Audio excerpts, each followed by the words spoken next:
One of the things we've done, and for the church board, on our agenda sheet every October at our board meeting, every year there's a line item that says employee wage and Christmas bonus, pastor wage and Christmas bonus every year, so I don't have to bring it up.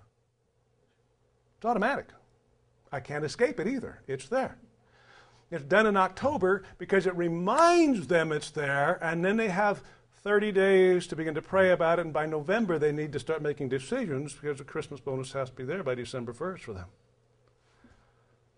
As a church, put things in place so you don't forget.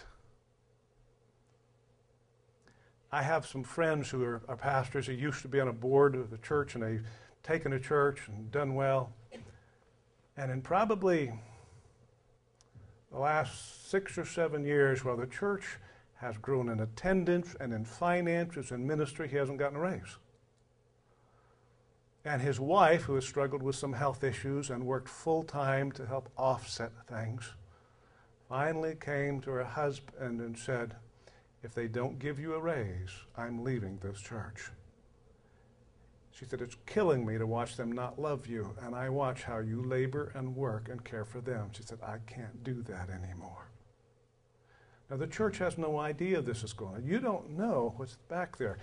One of the reasons I think Paul said, don't I have the right to take care of a wife, family, kids, own a home? These are critical issues. I have a pastor friend who is now pastoring a fairly large church in Iowa. Used to pastor in this section right here.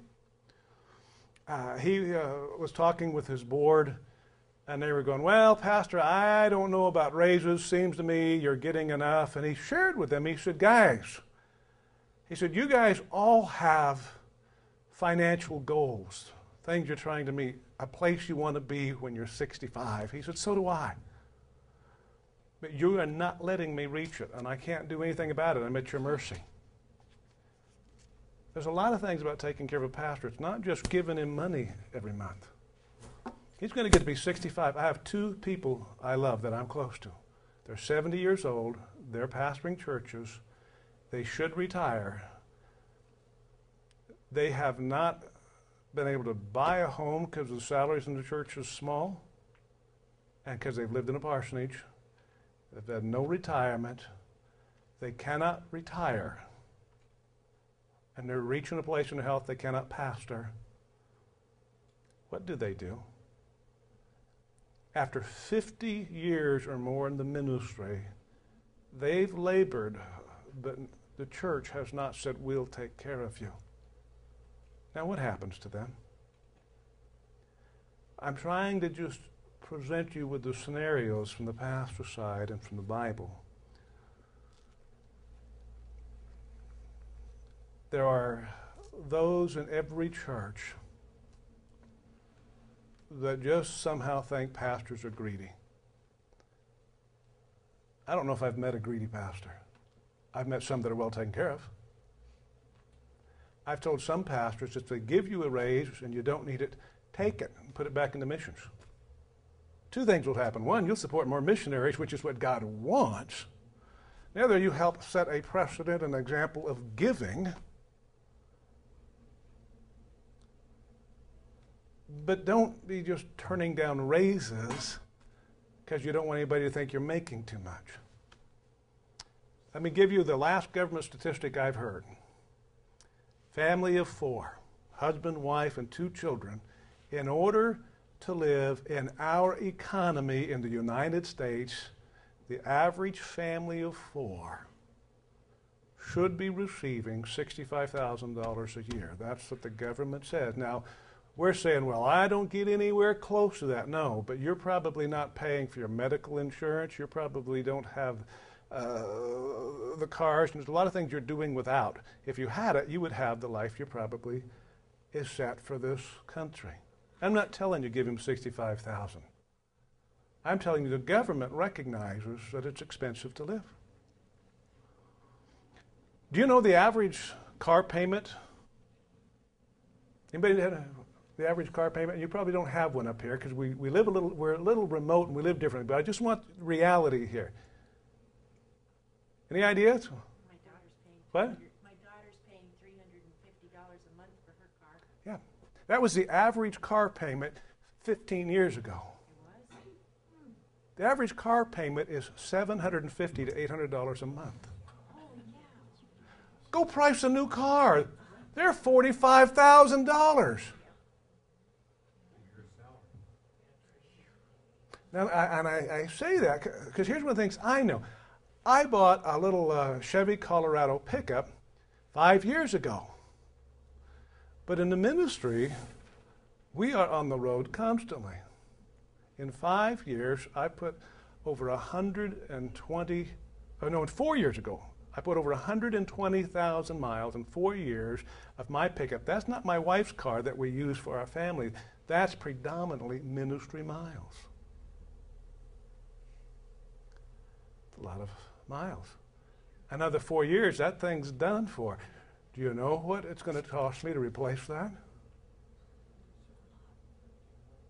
And unless the church is thinking about me and the costs and doing the work, I'm going to buy an old beater and I'm going to cut back on ministry because I can't go anymore. I don't have any choices. A pastor's ministry is enabled by the congregation or it's restricted. A lot of it has to do with basic, simple care. I would encourage you this with it. Do everything you can to set him free. In heaven, when you stand before God, God's going to pump your hand and pat you on the back and say, man, thank you for taking care of my man. And if he has not done well with the money, God's going to grab him by the collar and say, what in the world were you thinking? Let God deal with that.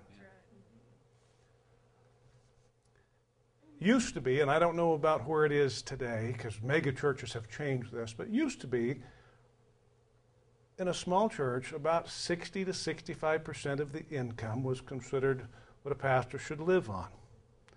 And when it grew and became larger, it was still 60 to 65, because now you add an assistant pastor that's taking part of that.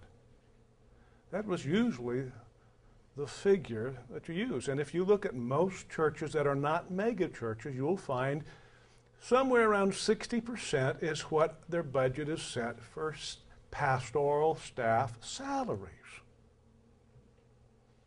Something to think about. He will know when it's time for an assistant. He'll have a lot better insight than you will. He knows a lot more about what's going on than you do, because he's dealing with everybody all the time. And he's dealing with people you don't know about. Let me share with something else. One of my big expenses, the average person in my church doesn't understand this, is money for breakfast and lunch. Do you know how many people call me and say, hey, let's get together for breakfast or lunch? I average breakfast or lunch 7 times a week.